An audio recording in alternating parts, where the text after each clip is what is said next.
Good afternoon, Venerable Dr. Professor and classmate.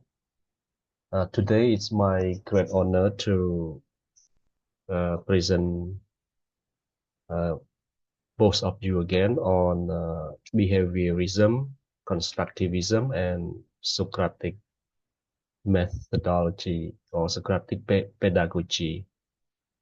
So I will explore these three learning series and see how the behavior behaviorism or constructivism connect to Socratic uh, teaching. So let's continue.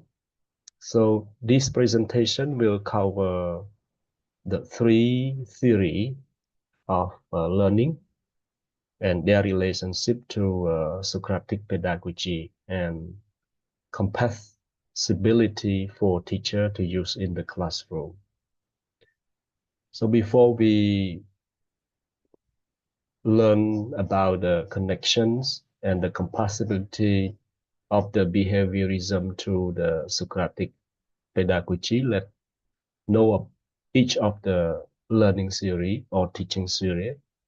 The first one is behaviorism. Behaviorism learning happen through repetition and reinforcement. And the teacher guide and corrects student behaviors. For example, teacher use quizzes and reward student for the correct answer. This is the behaviorism. While constructivism, learning happens through experiences and personal meaning. Students take an active role in understanding the knowledge or the lessons. For example, students work in group to solve the real world problem. And Socratic pedagogy uh, uh, will share the strength of both theory, behaviorism and constructivism. For behaviorism, it follows a structured question process, and constructivism, it encourages deep understanding and participation. So Socratic pedagogy share the strength of both sides, and it is a powerful learning tool because it encourages students to think deeply for what they have learned, and it needs the teachers to understand the philosophical uh, concept or the truth of the knowledge of what the teachers teach. So Socratic pedagogy uh, it seek the truth through discussion rather than reward or personal interpretations. For example, a teacher asks, "What is justice?" Instead of giving the answer, they guide students to explore different viewpoints. That is Socratic pedagogy. So let's move on to the incompatibility of the two uh, theory and Socratic.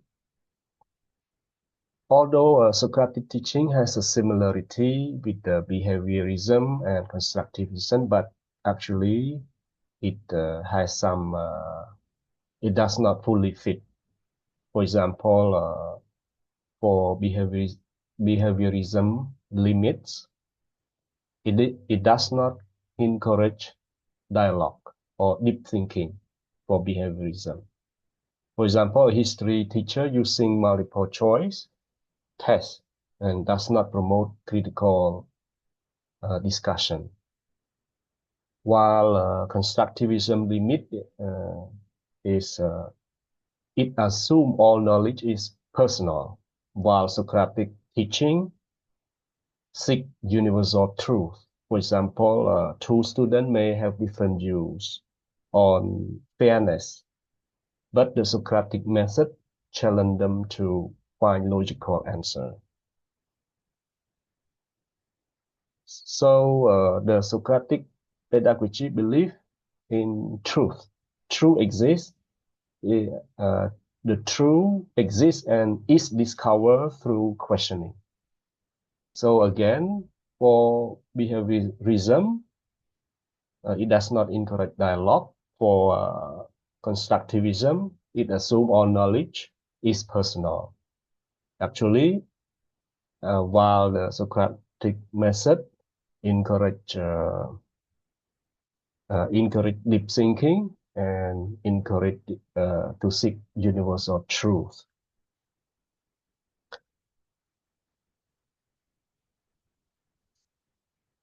Moreover, the Socratic pedagogy have a unique positions because it is one of the oldest theory.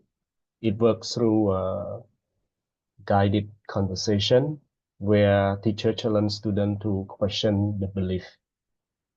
And also it help the student to find contradictions in their thinking. So it is a direct discourse in teaching method. For example, a law professor asks students, should law always be followed? And then challenges their reasoning by giving real-world cases. So this is the unique position of the Socratic pedagogy. Let's give a quick look to Western intellectual history. In the history, knowledge was organized into subjects like science, math, and literature. School developed structured ways to teach these subjects. And the teacher's role was to explain and guide students through this system. So let's see the example of medical school. Students don't create their own knowledge of anatomy. They learn established facts and principles.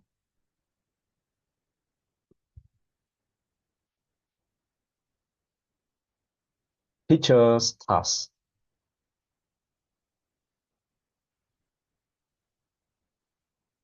So for the task was to clarify the working in this machine, accommodating different entry point for the different learners. So this is what we have learned from each series, and the teacher's task should be in clarity on the series, and also should be have a different entry point because the students are different, and then they should accommodate to in each individual students.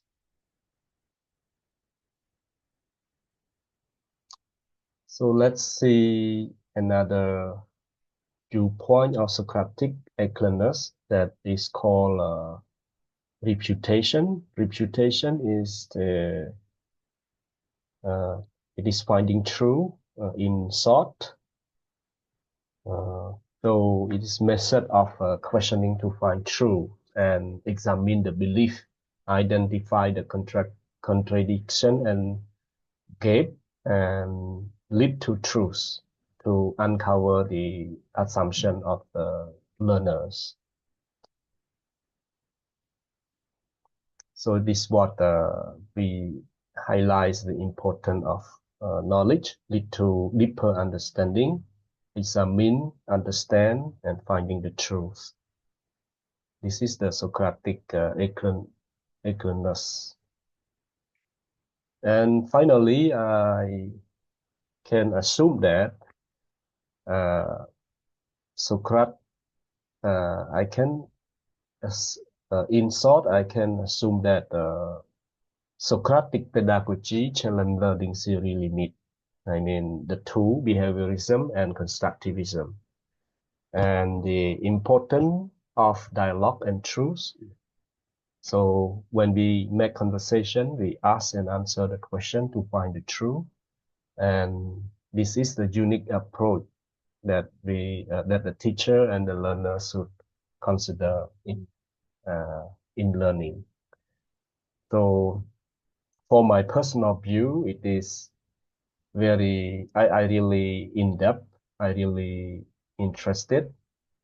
I'm really interested in Socratic pedagogy as it uh, in the share of both behaviors and constructivism, that both of them that I already practice in my class, and it is used in some way, but overall I think in the class should be uh, the teachers should accommodate their theory or their teaching method based on the individual needs, uh, whether it is behaviorism or constructivism or Socratic pedagogy. Okay, thank you so much for your attention. Thank you.